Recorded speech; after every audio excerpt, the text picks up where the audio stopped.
Olá, boa noite. Como vai? Vai bem? Tomara que sim. Está no ar pela TV Pantanal, canal 22, uma emissora do Grupo Gazeta de Comunicação, programa Opinião. Segunda-feira, 1º de março de 2021. Hoje é um dia muito importante. Hoje é dia da fundação do bairro 1º de março, aqui em Cuiabá, um bairro muito importante aqui da capital, não é? Apesar de quando, há 30 anos atrás, foi... Você sabia, Lorenberg, vou comentar já aqui, que há 30 anos atrás o 1º de março surgia, né? Mas surgia fruto de invasão.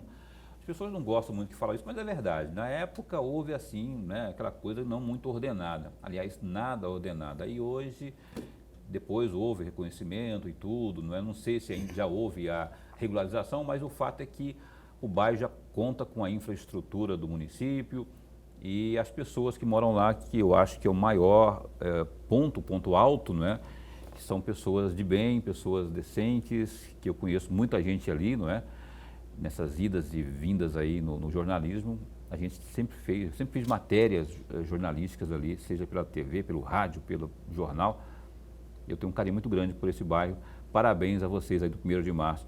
Já pego boa noite aqui do Lorenberg Alves. Boa noite, caríssimo. Boa noite, meu amigo Paulo Coelho. E um grande abraço, mas todo especial para os moradores do bairro 1º de março. E aos nossos telespectadores, muito obrigado por estar conosco nesta semana. Aliás, mês de março.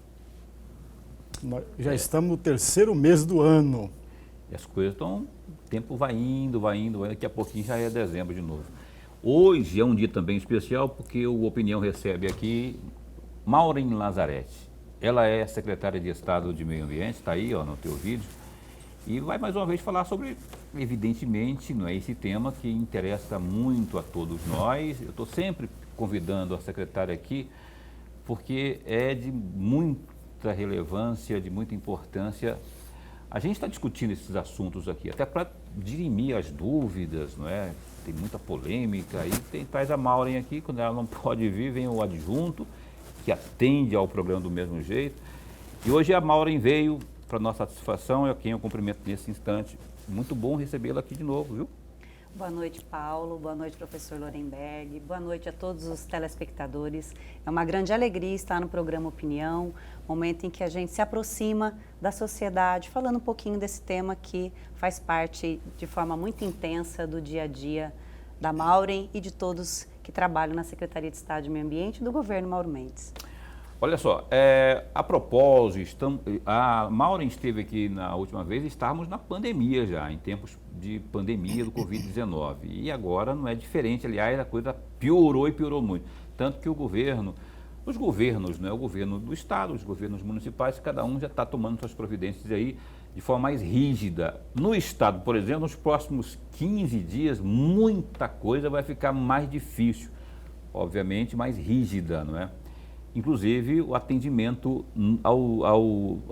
às pessoas, né, ali nos órgãos do governo. Na SEMA, por exemplo, secretária, como que vai ficar o atendimento nos próximos 15 dias, já que o governador Mauro Mendes assinou aí um decreto, não é, uma decisão que nos próximos dias o atendimento nos órgãos públicos estará muito restrito aí de forma presencial? Bem, assim como nos demais órgãos, das demais secretarias, esse trabalho administrativo vai ser preferencialmente virtual. Nós já tivemos a experiência no ano de 2020, foi um aprendizado importante. A Secretaria continuou trabalhando, sua produtividade aumentou e o atendimento ao cidadão não foi precarizado. Então, nós faremos o atendimento preferencialmente por telefone e por e-mail. As reuniões serão por videoconferência, inclusive as reuniões dos conselhos, as reuniões já agendadas. Dia 3 nós temos reunião do Conselho Estadual de Meio Ambiente, será mantida de forma virtual. O atendimento presencial que for necessário será realizado por agendamento nos sites da Secretaria. É possível ter todas as informações, os comunicados estarão disponíveis a partir de amanhã. Vamos só passar aqui o site para quem não conhece, não sabe, né? www.semamt? sema.mt.gov.br. Mas também é possível no 0800 de atendimento ao cidadão, 0800 647 0111. 6470111.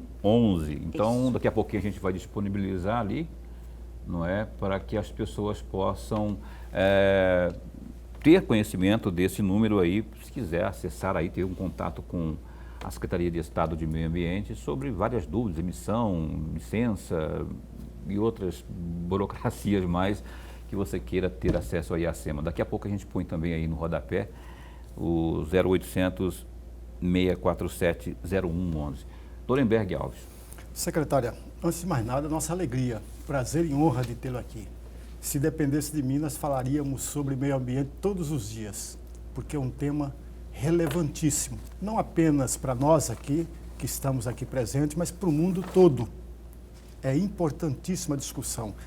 A senhora falava na resposta anterior, secretário, falava de reuniões, mas no dia 19 de fevereiro, a senhora esteve em Goiás, na Secretaria Estadual do Meio Ambiente de Goiás, com a senhora, a secretária Andréia, é isso? Andréia Vulcanes.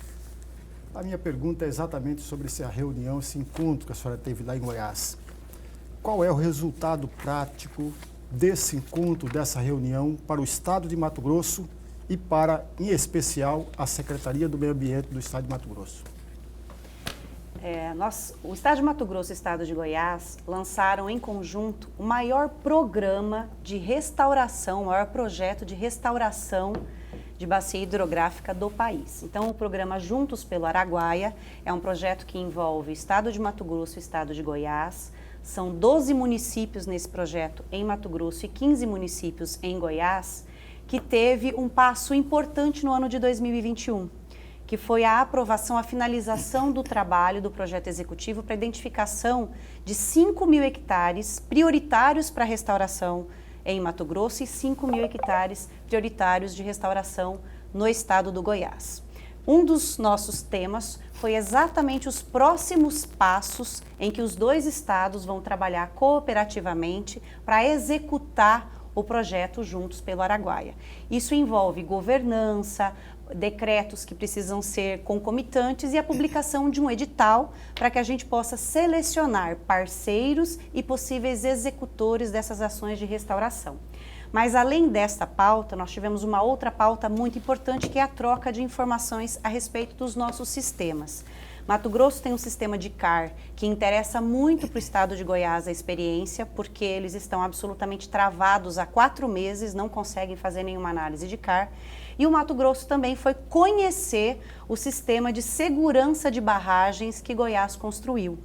Então, nós já finalizamos a reunião com a sinalização do estado de Goiás, que irá ceder cooperativamente para Mato Grosso o sistema de segurança de barragem com seu código-fonte. Nós vamos poder aproveitar dentro do nosso programa de governo digital com menor custo para o estado, porque o nosso custo será só parametrizar ele para a realidade de Mato Grosso. Está em alerta esse setor de barragem aqui no estado? O estado busca aprimorar essa segurança por conta de algum motivo específico, ou é só para o praxe mesmo, para manter o sistema seguro? Na verdade, é uma obrigação legal. Nós temos uma lei federal que estabeleceu a necessidade de fazermos o cadastro dessas barragens. O Estado tem a obrigação de fazer o cadastro de barramentos de uso múltiplo, porque energia é ANEEL e mineração é a Agência Nacional de Mineração. Mas o resto dos barramentos é obrigação do Estado fazer o cadastro desses barramentos e classificar ele para nível de medidas de segurança que usam no licenciamento. São quantos barramentos ou barragens aqui no estado? Nós não temos esse número total, porque hoje iniciamos no ano de 2020 essa tarefa de cadastramento e ele é feito de forma física. Para que a gente possa dar escala e vazão, a ideia é compartilhar, receber este sistema e aí sim nós vamos ter escala nesse cadastramento. O estado de Goiás, por exemplo, saiu em um ano de zero barramentos cadastrados para 3.800 barramentos cadastrados. A nossa expectativa é que o estado de Mato Grosso tenha pelo menos 50.000 barragens a serem cadastradas. A senhora citou aí o cadastro ambiental rural.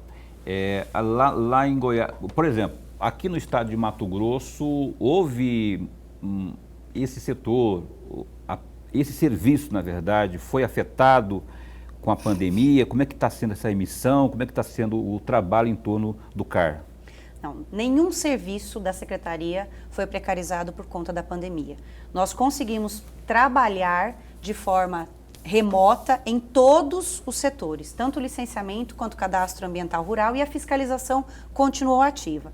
Em relação ao CAR, nós continuamos com os 50 analistas que estão contratados. Não é pouco não? 50 analistas para um mundaréu que é Mato Grosso? Bom, nós já analisamos 33% da nossa base, certo? Que significa em torno de 46 mil cadastros. Então, a quantidade de analista em si não é pequena, é mais do que qualquer outro estado do Brasil. Nós temos a perspectiva de 150 mil cadastros, então, em um pouco mais de um ano, já analisamos 30% disso. A grande problemática está na qualidade das informações e, às vezes, do rigor dessas análises que foram implantadas ou pela norma federal ou pela norma estadual. Nós estamos agora num procedimento de estudar uma simplificação dessa análise para que a validação amplie, já que nós temos um número significativo de análise, em torno de 4 mil análises mês. Agora, mesmo com pandemia? Mesmo com pandemia. Chegamos a analisar 6 mil cadastros em um único mês. Aquele mês que nós temos menos feriados, em que nós não tivemos comprometimento de sistema, enfim. O fato é que o nosso objetivo agora é melhorar a comunicação com os cadastrantes, com o público externo, para que essas respostas às pendências que são apontadas sejam eficientes e a gente aumente o número de validação. Professor Lorenberg. Secretário, vamos aproveitar essa conversa, que está muito boa. Porque tem muita gente, inclusive parte do nosso telespectador, não conhece bem a SEMA. A linhas gerais, e a senhora me corrija e vai completando se for possível, nós temos um corpo de analista, um corpo na área de jurídica e que mais? Qual é, de fato, a composição, a estrutura da Secretaria do Meio Ambiente do Estado de Mato Grosso? Bom, em Mato Grosso, a Secretaria executa todas as políticas públicas ambientais. Nos outros estados, nós temos modelos diferentes. A pauta de recursos hídricos em muitos estados é feita por um determinado instituto ou fundação, assim como o licenciamento ambiental.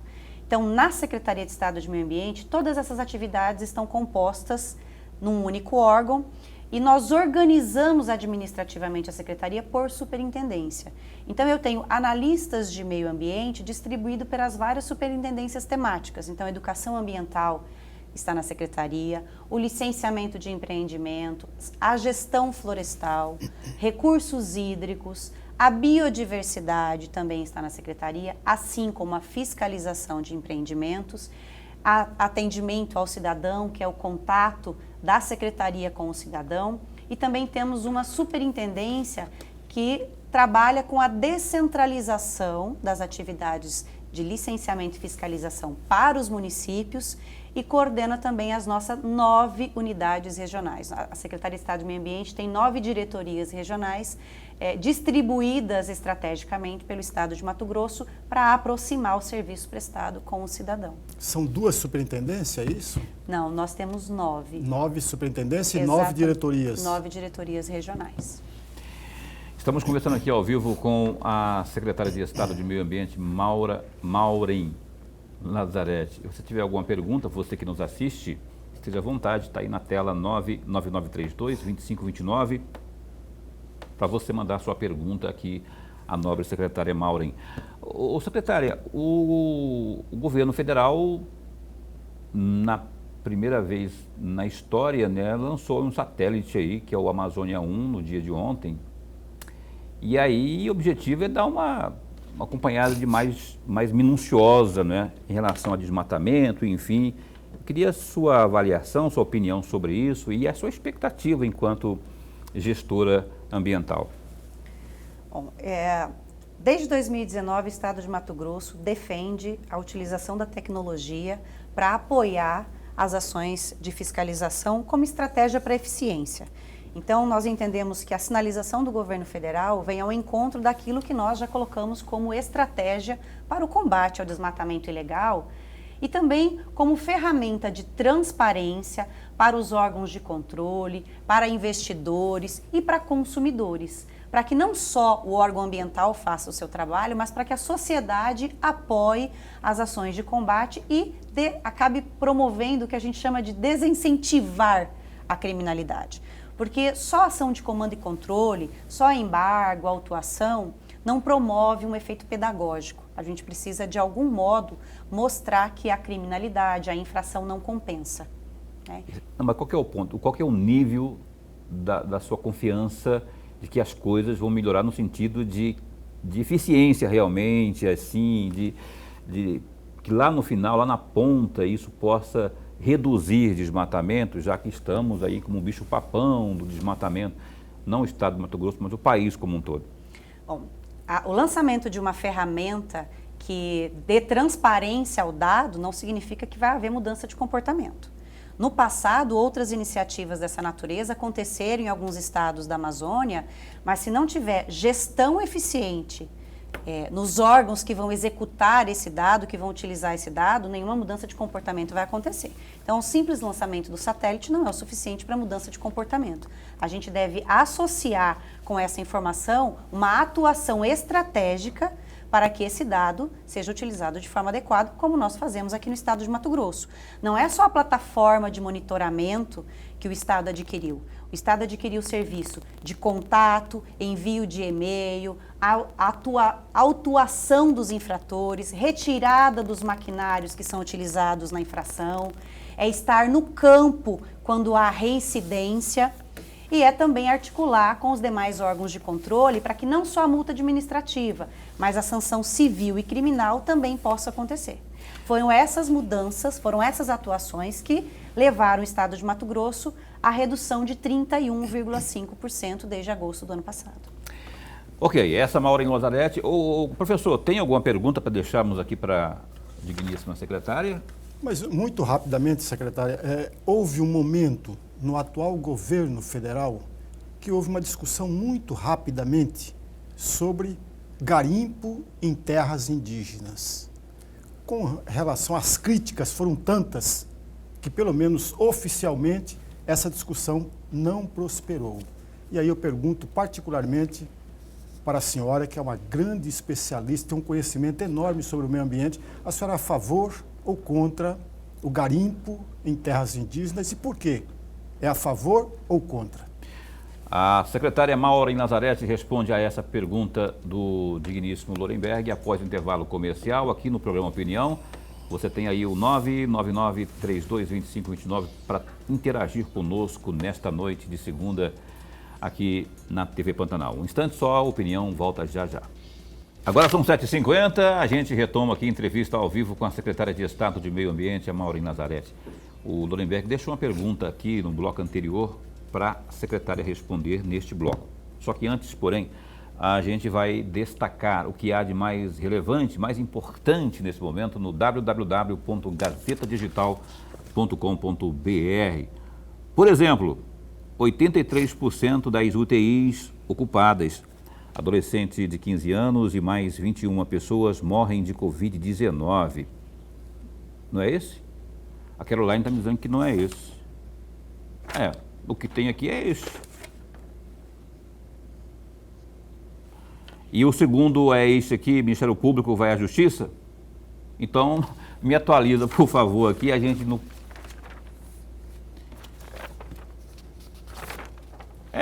Então, a Caroline está conversando comigo aqui no ponto, eu não estou falando sozinho não, gente, porque às vezes pensa que eu estou falando sozinho, mas a Caroline está falando comigo aqui no ponto, dizendo que é o outro roteiro, me deixaram aqui vários roteiros, ela vai atualizar, e aí no terceiro bloco eu volto, então, porque eu não vou me achar no meio desses papéis aqui, esse negócio de economia de papel. Falou aqui no intervalo aqui que, não vou comentar não. Mas enfim, retomando aqui ao programa Opinião, que daqui a pouco traz os destaques do gazetadigital.com.br, o Lorenberg deixou uma pergunta aqui no bloco anterior para a secretária Maureen sobre os garimpos em áreas indígenas. A senhora lembra da pergunta? Lembro. Por favor, esteja à vontade. Pergunta difícil de responder, professor Lorenberg. É difícil porque, na verdade, não dá para ser só contra ou a favor, tá? Eu posso dizer, em linhas gerais, que nós temos muita preocupação com esse tipo de iniciativa. Primeiro, acho que para que a sociedade entenda para que servem as terras indígenas e por que elas foram demarcadas, né? Então, a terra indígena é para o indígena sobreviver, para que ele mantenha a sua cultura, para que ele tenha dignidade. O que nós vemos hoje não é esse cenário. Mas também não sei dizer se o garimpo em terra indígena é a solução para os problemas que os indígenas enfrentam hoje. Então, na realidade, qual é a minha opinião sobre garimpo, sobre plantio em terra indígena ou exercício de qualquer outra atividade que represente uma utilização de recurso natural diferente daquela que a gente está acostumado a dizer que os indígenas fazem, que é viver da floresta. Eu acho que nós temos que ver com cautela. Primeiro de tudo, escutar os indígenas. É isso que a norma avalia. E segundo momento, tem que os indígenas executarem essa tarefa e não haver uma exploração indiscriminada dessas áreas, porque aí a gente deturparia a função das terras indígenas. Mas, respondendo de forma objetiva à sua pergunta, uma exploração desordenada de terra indígena, seja de garimpo ou de outra atividade, eu sou terminantemente contra. Amadurecer a forma de utilização das terras indígenas, ouvindo os indígenas com responsabilidade social e ambiental, eu acho que nós temos que fazer essa discussão em breve. Respondeu? Respondeu, né? Não, porque às vezes quando não responde, ele fica bravo e quer insistir na pergunta. Secretária, vamos falar de Baía de Chacororé. Olha, rapaz, teve uma polêmica grande alguns dias atrás. Nós fizemos, inclusive, apresentamos aqui no Opinião o adjunto da SEMA, ele veio aqui, explicou, trouxe vários dados, né? Qual é o nome dele mesmo? Alex Marek. O Alex esteve aqui. O Alex, um abraço aí, desculpa não ter lembrado do teu nome, viu? Mas aí, assim, de lá para cá, muita coisa pode ter ocorrido, até porque envolve não só a sua pasta, que é a de meio ambiente, como também a de obras, de infraestrutura. Ali, naquelas pontes, teria que haver, não é, à época pelo menos, um trabalho de desobstrução, né, ali junto às pontes, enfim, um trabalho da Secretaria de Obras, de Infraestrutura e acompanhamento firme da SEMA. Eu quero saber, nesse momento, aquele problema lá de degradação explícita que veio à tona aí, foi amenizado, foi resolvido? Em que pé está o trabalho de vocês no trato com a Baía de Chacororé? Bom, as ações emergenciais que estavam previstas e que foram aqui compartilhadas com vocês e com nossos telespectadores já foram executadas. Então, nós tivemos 13 intervenções importantes para a limpeza de corichos e também desobstrução de pontes e bueiros que estavam totalmente corrompidos. Então, essas 13 intervenções emergenciais já se realizaram e nós já pudemos, na semana passada, verificar o reflexo disso na Bahia. Na prática? Na prática. Porque nós estamos, por exemplo, agora, hoje é 1º de março. Março, aquela história, né? As águas de março, fechando o verão, elas vêm com toda força. E aí é preocupação, né?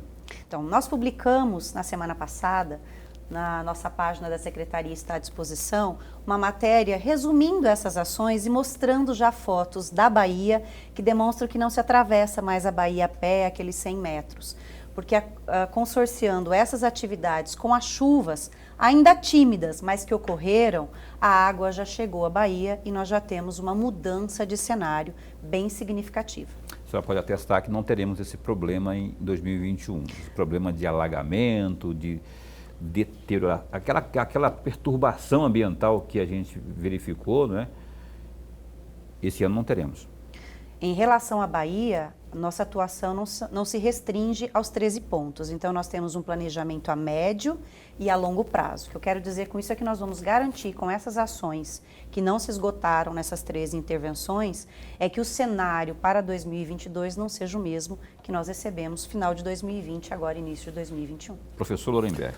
Seguindo ainda nessa mesma resposta, eu vou sempre pegar carona nas respostas, secretária, que eu gostaria de aprofundar um pouco mais. E aí, aproveitando o conhecimento da senhora, que eu sei, e o amigo telespectador certamente sabe, até porque é a 3ª vez que a senhora participa do nosso programa, depois daquela denúncia toda, ficou acertado, pelo menos pela imprensa, de que de que era preciso uma intervenção ou intervenções de engenharia, pelo que eu entendi, a Secretaria já está fazendo isso, para restabelecer o fluxo hídrico e elevar o nível da água. Os corichos que precisam ser desobstruídos, além da limpeza. E eu tenho uma perguntinha aqui para fazer muito rapidamente a respeito disso. O que fica mais barato, secretária? A fiscalização ou esta limpeza diante da denúncia que se teve na Baía de Chocororé? O que fica mais barato? Professor, eu vou lhe dizer que não é bem essa pergunta que orienta nossas ações. O que é mais eficiente? É isso que acaba conduzindo a atuação da SEMA junto com a Secretaria de Infraestrutura. E também com o apoio do Ministério Público e do Juvan, que tem acompanhado essa atuação. Nossa preocupação é em garantir que as baías sejam restabelecidas. E também que essas ações possam, ao longo do tempo, manter a condição da baía ambientalmente adequada. No passo seguinte que nós faremos é avaliar as ações a médio e a longo prazo para saber quais são as mais eficientes e o menor custo. Aí sim, que são atuações importantes de desobstrução maiores, de limpeza, de rios e não só dos corichos. Eu acho que nós precisamos fazer uma avaliação mais cautelosa num segundo momento. Mas num primeiro momento, a preocupação era retornar a água para a baía para que a gente salvasse aquele ambiente. Além disso, nós vamos avaliar a intervenção de particulares que causaram essa degradação e, inclusive, possivelmente responsabilizá-los por isso. Mas isso será feito em conjunto com o Juvan e no período de seca em que a gente tenha condições de avaliar com mais cautela essa realidade. Essas intervenções... Pode continuar.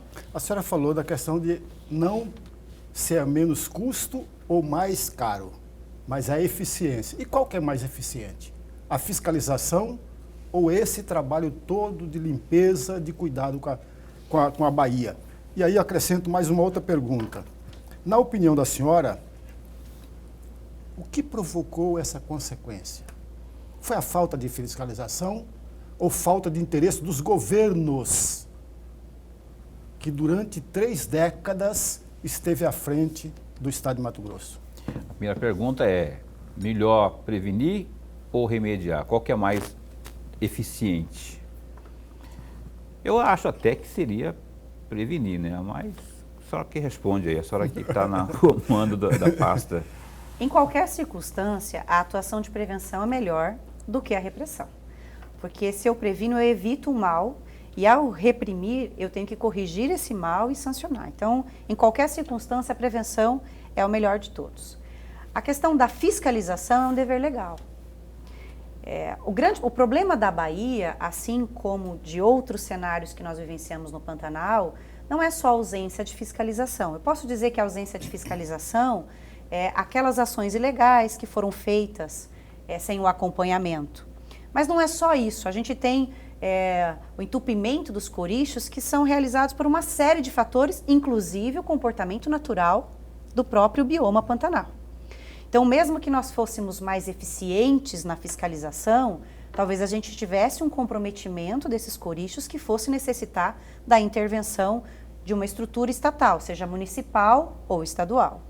Eu acho que nós precisamos fazer em relação ao Pantanal, como a outros biomas, é consorciar as ações. A ação de prevenção, sim, para orientar o pantaneiro como ele tem que fazer adequadamente, e também temos que ser mais incisivos na fiscalização. E aí, não só em relação à atuação no Pantanal, mas no próprio desmatamento. O que o Estado de Mato Grosso tem feito nesses 2 últimos anos é tolerância zero aos ilícitos ambientais de um modo geral, utilizando as mais modernas ferramentas para isso, professor. Então, posso lhe dizer que nessa gestão, a estratégia de fiscalização eficiente está consorciada com as nossas ações de prevenção, que também significam a medida para a limpeza correta do Pantanal.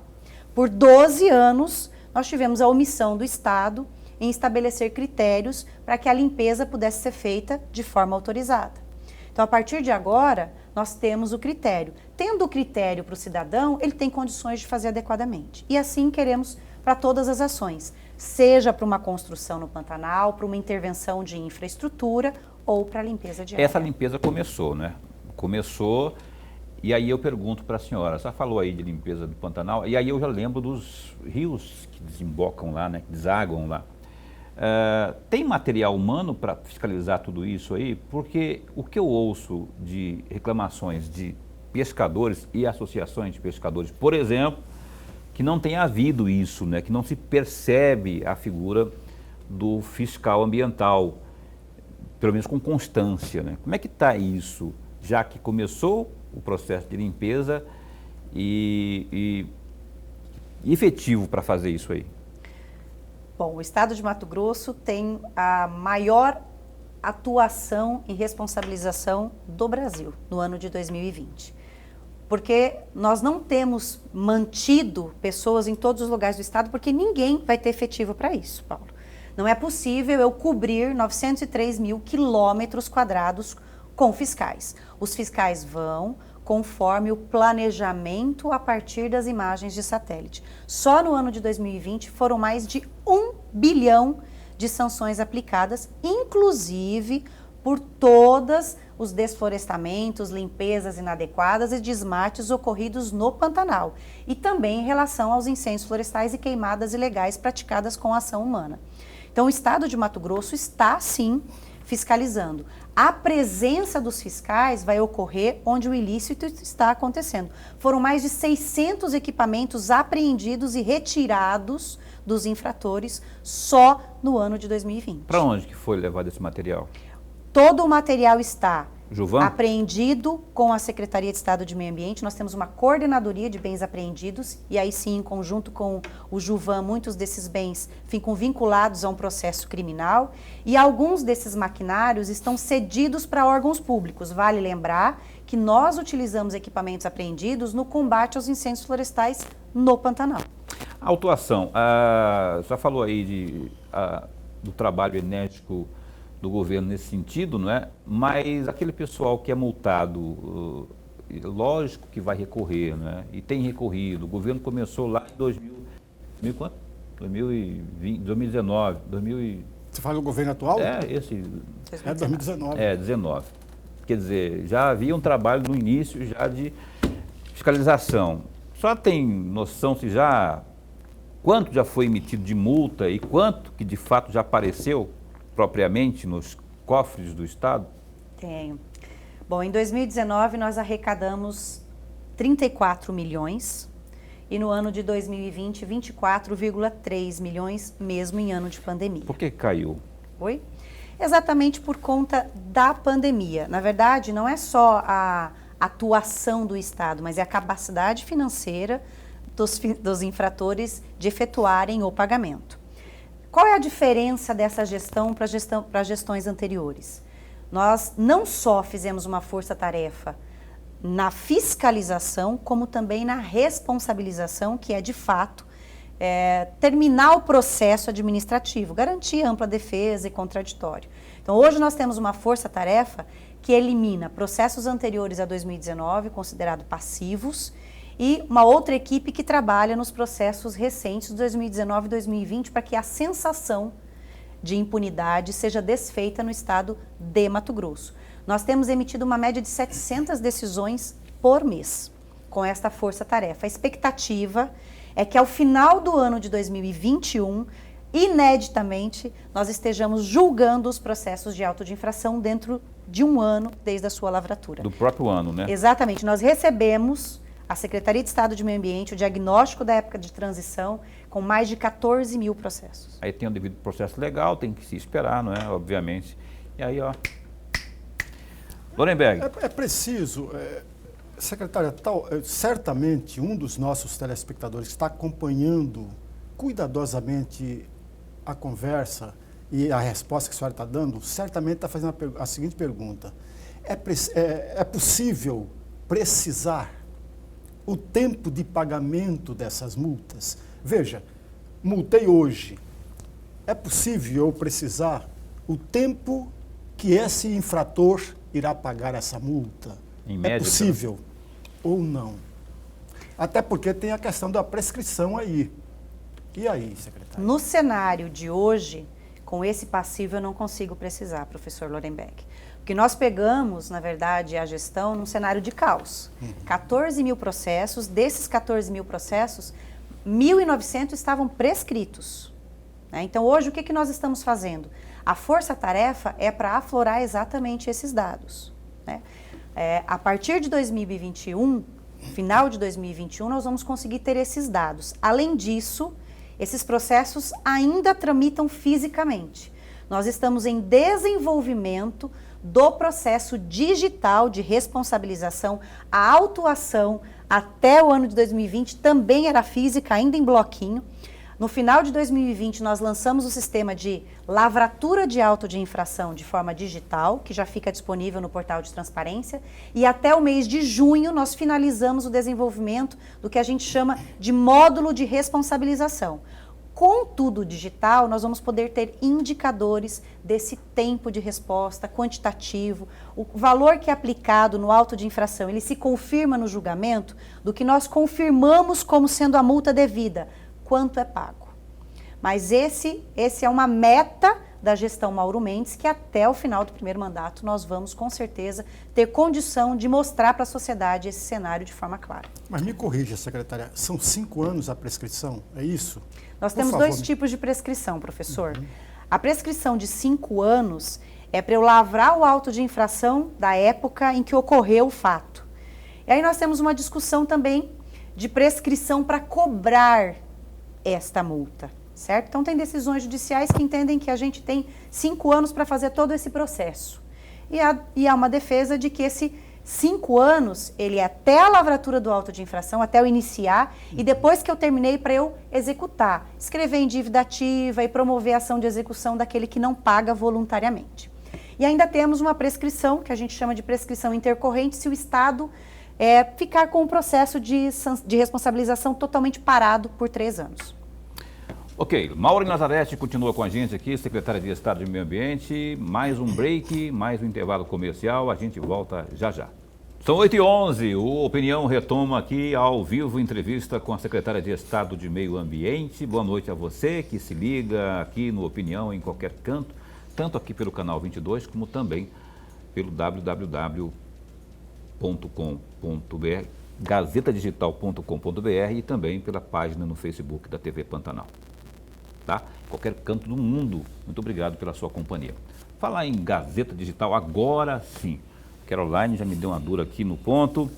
E aqui estão, né, os destaques do Gazeta Digital nesse momento. Por exemplo, segunda onda mortal. Em 24 horas, 20 pessoas dão entrada em UTIs e taxa de ocupação chega aos 88%. Nas últimas 24 horas, 20 pessoas deram entradas em unidades de terapia intensiva UTIs de Mato Grosso, saltando de 403 internações para 423. A ocupação dos leitos, que nesta segunda-feira, dia 1º, é de 88,68%, tem sido crescente nos últimos meses, mesmo com a implantação de novas unidades nos hospitais. Dados do Boletim Epidemiológico da Secretaria de Estado de Saúde apontam que Mato Grosso já notificou mais de 252.500 contágios, dos quais, em cerca de 5.800 ocorrências, os infectados morreram. Ao longo dos últimos meses, Cuiabá, Rondonópolis e Várzea Grande estacionaram no pódio de cidades mato-grossenses com maior número de contágios, menores contágios, não é? E aí tem também os destaques dizendo assim que menores e mais afastados da capital, os municípios do interior também têm números tidos como preocupantes da doença, uma vez que concentram as mais altas taxas de mortalidade pelo vírus. Também destaque aí no Gazeta Digital. Restrições são atualizadas e fecha tudo no domingo é alterado. O governo de Mato Grosso atualizou as medidas restritivas anunciadas na manhã desta segunda-feira, dia 1º. Com a mudança divulgada nesta tarde, o fecha tudo, imposto aos comércios aos domingos, não está mais válido e os estabelecimentos poderão funcionar até às 12 horas, assim como previa a normativa para os sábados. Conforme anunciado pelo portal Gazeta Digital, uma série de medidas foi anunciada para os próximos 15 dias, a fim de diminuir a alta de casos de Covid-19 em Mato Grosso. Segundo anunciado pelo governo, as ações restritivas passarão a valer a partir desta quarta-feira, dia 3. Confira aí algumas medidas com atualização. De segunda a sexta-feira, proibição de todas as atividades econômicas das 19 às 5 horas. Aos sábados e domingos, a proibição será após o meio-dia. A exceção fica por conta das farmácias, serviços de saúde, funerárias, postos de gasolina, exceto conveniências. As indústrias de transporte de alimentos e grãos e também serviços de manutenção de atividades essenciais como água, energia e telefone. Só clicar aí no www.gazetadigital.com.br e se informar mais. Os órgãos públicos, especialmente os estaduais, como já disse aqui a Maureen Lazarete, eles não vão funcionar não, tanto que tem um número que eu pedi aí para a produção, não sei se já colocaram, se você quiser informações, tratar de algum assunto com a Secretaria de Estado de Meio Ambiente, tem aí, Caroline? Senão a Maureen vai ter que falar de novo. Ô Mauro, você lembra de cabeça aí que eu anotei aqui, mas a Caroline veio aqui e levou meus papéis todos. 0800... 647 0111. Então tá, repetindo, 0800 647 0111. Então, para você acessar os serviços lá, algumas informações na Secretaria de Estado de Meio Ambiente. Lorenberg, está tossindo aí, eu não devo me preocupar com isso não, essa tossinha sua não, né? Não, eu sou muito cuidadoso, viu? Eu também sou, por isso que eu estou perguntando, porque estou brincando. Por favor. Secretária, mais uma vez, eu vou aproveitar o seu conhecimento, a sua experiência na questão do meio ambiente, para trazer aqui um trecho da fala do senador Carlos Fávaro, que um pronunciamento que ele fez no dia 29 de setembro de 2020, no plenário do Senado, e eu gostaria muito de ouvir a opinião da senhora a respeito desse trecho, e eu vou fazer 3 perguntinhas, até para provocar a reflexão da senhora. Ele disse o seguinte, um trecho que eu tirei lá do pronunciamento, entre aspas, muitos estão dizendo que o governo federal, que o presidente Bolsonaro, que todos seus ministros abandonaram a política do meio ambiente. E por isso, essa situação está acontecendo. Não é verdade. Isso já foi previsto, esse erro na ocupação do Pantanal. E agora, essa tragédia. Mas não é culpa do atual governo. Muitos confundem a maneira como ele se posicionou com relação ao meio ambiente, que ele não pode ser atrapalhador do desenvolvimento. Fecham aspas. E aí vou fazer 3 perguntinhas para a senhora, para uma reflexão da senhora. A primeira delas, segura. São 3 perguntas. A senhora, com toda a sua experiência, com todo o seu conhecimento, uma vez que a senhora já foi até secretária adjunta, concorda com essa fala do senador Carlos Fávaro, que já foi secretário do Meio Ambiente? A segunda questão, na opinião da senhora, o ministro do Meio Ambiente está cumprindo religiosamente as suas funções em defesa do meio ambiente? Se está cumprindo, secretária, o porquê os estudiosos do meio ambiente criticam duramente o ministro? São 3, você falou 2. Professor? Falei 3. Não, você falou uma só, mas tudo bem, vamos ficar nas 2 mesmo. Se estão cumprindo, a terceira, se está cumprindo, o porquê os estudiosos sobre o meio ambiente criticam duramente o ministro do Meio Ambiente. E aí, Mauro e Nazarete? Bom, respondendo à primeira pergunta em relação à manifestação do senador Carlos Fávaro, né? Em parte concordo com a posição dele. O cenário que nós vivemos no Pantanal, e acho que o cenário, a fala dele era em relação a isso, ela não tem causa exclusivamente dos 2 anos de gestão Bolsonaro ou dos 2 anos de governo Mauro Mendes, né? Em relação à atuação do governo federal, em Mato Grosso, o governo federal até atuou de forma bastante expressiva. A gente tem relatos que em outros estados essa atuação foi menos participativa, menos cooperada. No estado de Mato Grosso nós tivemos apoio, tanto dos órgãos federais, quanto da Marinha, da Aeronáutica, de estados vizinhos, né? Então nós tivemos esse suporte.